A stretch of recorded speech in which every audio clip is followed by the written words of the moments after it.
I had a vision, and it was very reaffirming to hear that I was at a place where a vision just popped, and it was magnificent. Yes. And now, And remember the feeling of it. Remember that powerful feeling of it, that elation of it. Yeah. And then? And then I started on the journey, and then I started on the journey. Sometimes you take action too soon. Sometimes once you get a vision, then you set out to make it happen. So what we're talking about here is understanding what's happened. This is why we want you to understand what's happened. We want you to understand that life caused you to create even when you didn't know you were. And life caused you to launch vibrational rockets even though you didn't know you were. And those vibrational rockets were assembled and gathered by law of attraction in what we began calling your vortex, even though you didn't know it was happening. And your inner being joined that and held attention to it and caused law of attraction to draw to it more and more as your vision became more and more and more. But it had to move from the thought to the thing before it could become your vision. It had to turn from the vibration before it could become the thought. So let's call the thought and the vision the same thing. So here it is, a vibration, an imperceptible, untranslatable vibration that had to cook a little bit before it became robust enough that it became big enough, that it became perceivable enough that we could even call it a thought.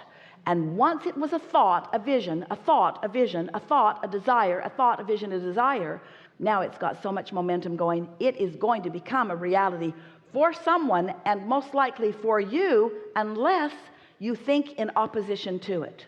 And I find myself maybe And what doing causes you to think in opposition to it? It's too hard. It's too late. It takes too much work. I don't have enough support. Nobody's ever done that before. It's pie in the sky. What's the matter with me? Or you talk to some realist that just because it doesn't exist now, they won't support your vision. Jerry wrote a paper called Keep Your Ideas to Yourself Until They Are Fully Developed, because he knew you could have a vision, and if you talk to somebody who wasn't up to speed with you in your vision, that they would talk you out of your vision. They'll do it every time. They will make you face reality, and they will make you feel like a fool, when really all that's happening is you just let go of the robustness of your vision. You can get it back, though. You can get it back, because once it's there, it's always there for you. And you know why? Your inner being never stops thinking about it, never stops knowing it, never stops being it, and never stops projecting it to you. But you got to be somewhere in the vicinity of it before the next idea comes, and the next and the next. Have you ever said, ooh, got the best idea, I used to think about that a lot and haven't thought about it in a long time, and now I'm thinking about it again? They don't go away. They're there for you. You just got to get happy to return to your past and current visions so that you can enjoy the deliciousness of your visions. Oh, because you see, we had fun. You don't know it, but we had fun. As you put the pieces in there, we had fun watching them all come together, because we could perceive them vibrationally. You couldn't, but we could. So we were having fun watching it become, watching it become, watching it become. That's why we say to you, you have more in your vortex. It would keep you busy for 20 or 30 lifetimes, just what you've got going on in there now. But then law of attraction makes it more and more and more and more and more. And when it becomes your vision, when the idea occurs to you, when the desire is received by you, now the real fun of watching the continuing progression of it is even more. When the vibration was becoming a thought, not so fun for you, fun for us. Now the thought is becoming a thing. That's what rings your bells. Ours too, but that's what rings your bells. You're getting this, aren't you? I get the part where thoughts become the thing, and I have the vision, the thought. Yeah. And it's moved, and then I lose momentum. Well, that's just because you're countering it with other thoughts. That's all. There's not another force that's pushing back against your momentum. It's you diverging into another direction. In other words, you're the only one that can add resistance to your stream. You're the only one that can add the resistance. It might be in response to something that you're observing, but you're the only one who is doing it, and you can tell. So if I have this vision and I keep the momentum going by listening and not encountering resistance. You don't have to keep the momentum going. Okay, It will continue to go unless you do something that slows it down. And when you do that thing you do that slows it down, there's always negative emotion present. So that's why we say it is so simplistic. You all say it too. It's too simplistic, Abraham. Don't say, all I have to do is keep good thoughts and I'm going to feel happily ever after. That's it. All you have to do is find a way to feel good. And you say, but there's stuff in the world that doesn't feel good. And we say, we know. It's because you had these thoughts and you created that stuff. You had these thoughts and you created that stuff. But don't just keep talking about that stuff, because you just keep creating more of that stuff. In other words, those thoughts keep turning into more things too. You get to decide how it feels. You get to decide what you want to create. You get to decide. And you can't stop thinking a thought all at once. There is momentum in it. So go general. Be nice to yourself about it. Well, this thought doesn't feel very good. Let's say that something is turning out not the way you want it to, and you are now acknowledging that it's turning out not the way you want it to because of thoughts that you've been thinking. Or just slow. So that's sort of like a not very good feeling that you're pronouncing on yourself. Oh, I did this to me. I did this to me, and I got what's coming to me, and I deserve this, and that law of attraction thing, it gave me something that I didn't want. So there you are. Let's say that's how you're feeling. So then you can go general, and you can say, yes, however, in the process of that, I've launched more rockets, and I've put more into my vortex, and I got a lot clearer, and I'm more sure about what I want now, and I'm making better decisions now than I've ever made before. And things are getting better and better for me, and I'm doing really good at this. And I'm not meant to be the one exception to the law of attraction where I've got momentum going on something and all of a sudden I can just stop it. I can gradually allow myself to think more in the direction of what I'm wanting. I'm just going to gently lean in the direction of feeling better about more things. And for now, I'm going to stay off this subject altogether because there's too much momentum that I've got going. So I'll just do my best not to think about that. And what you begin to notice each morning when you wake up, when your momentum is slower about everything, that in those early moments, that when a thought comes to you that you can tell right from the beginning is not a thought that you really want to spend time on, you can turn the other cheek. You can turn in the direction of something that feels better to you. You can. But you got to catch it early. And if you don't beat up on yourself.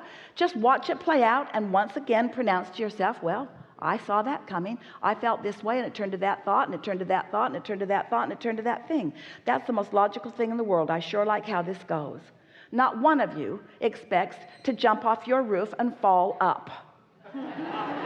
Nobody says, oh, there's a kite in the tree, I'll go get it. And you don't go get it, you go down. Because law of gravity is a very consistent law in your universe, and so is law of attraction. It always plays out exactly as it feels. So what we are really asking of you is to first care about how you feel. Next, recognize that you are a vibrational being and that your vibrations matter, and that the reason that you feel anything ever, good feeling or not good feeling, the reason that you ever feel anything is because your inner being has this opinion and you have a varying opinion. And if your opinion is in sync with the source within you, you feel wonderful, and if it's in contradiction to it, you feel terrible. So doesn't it follow then that if you are having some unpleasant feeling thoughts about something, that you might just stop and say, oh, my inner being doesn't feel this way about it, and I think for now I'm just going to give this subject a break. Because if you give any subject a break long enough, it won't be active in your vibration. So you want to keep the things that you want to come active in your vibration, and you want to let the things that you don't want to come be deactivated. Can I ask you a question? If indeed I let the thoughts that aren't working for me go, and I want to know what steps I need to take or people that I need to bring into my life to assist me in this vision. So listen to this. So are we accepting that the desire is there, that your inner being knows about the desire and knows all the wonderful experiences to get you from the desire that is a thought to the desire that is a thing? Are we in agreement that your inner being does know what the path of least resistance is? And can you accept that if there is any resistance on this path of least resistance, that you have and are putting it there? So your inner being is guiding you around your resistance, not judging the resistance, not condemning it, not mad that the resistance is there, simply acknowledging that the resistance is there and guiding you to where you want to be, in and under and around and through and over and under the resistance that you've put there. So are you still with us that inner being is guiding you toward everything that you want. So since that is always true, that your inner being knows always where you are in relationship to everything that you want, doesn't it seem prudent that your singular intention would be in connection with your inner being, so that you can receive the impulses about that? You see what we're getting at? When you know, and this is the part that you don't know the way we know, and so things that seem really obvious to us don't seem quite so obvious to you. You see, we know that your vortex did its job, and that your desire, that your vision has now been accomplished, and we know that what comes next is the full satisfying fruition of it. We know all of that, and so it's so logical to us that you would think the thoughts that allow that unfolding to happen. Esther remembers she and Jerry had little chickens. They got them from the feed store, and they got them from an incubator, and none of them had ever known their mother or their father. They just were little hatched furry things, and they took them home. They didn't have feathers yet, they were just fur. And when a butterfly flew over, the little rooster went "Rrrr." Well, later, when that little rooster became a big rooster, he made a similar sound when the hawk flew over. He was just born knowing, it seemed. He was just born knowing. Well, he was born knowing because he wasn't doing anything in his little beingness that caused him to not know. So one day, Big Bird, a big black Astrolorp rooster, herded Henny Penny, one of the little black hens, over behind the air conditioner and stood there and would not let her go to the hen house to lay her egg. And Jerry and Esther were watching. They thought that was very interesting, that this big bird was being so obnoxious with this hen. So she laid her egg, and then he let her go. So then the next day, he's herding her over there again. She lays her egg again over there. And Jerry's thinking, this bird has lost its mind. But they decided to just observe and not interfere. And so several days, Henny Penny laid her egg, and then when she tried to leave, Big Bird blocked her way. He would not let her leave. He stood there, would not allow her to leave, until she finally just sat down. When she tried to get up, he went over. She sat back down. When she tried to get up, he went over. And then he brought her things to eat for 21 days. He brought her things to eat for 21 days. And on the 22nd day, the eggs began hatching. And all these little chickens came running out from under Henny Penny. And Jerry and Esther thought, that rooster didn't know his parents. He didn't learn anything from his parents. He just knew chicken stuff.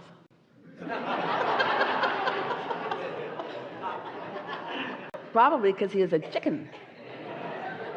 What humans call instinct is just natural knowing, you see. You're born with this natural knowing. Life is supposed to be good for you. And we want you to know that because of the lives that you are living, our life is good for us. The benefit that you bring to all that is by your exploration of life, by your willingness to participate in your life, and by the vibrational emissions that you are making, we cannot even begin to describe the importance of your participation in this leading edge time-space reality. But we're feeling it, and we're projecting it to you. And when you meet us at that vibrational level, you will know the meaning of you. You will know the meaning of you and the meaning of that which is us. You'll understand why we are all in this together.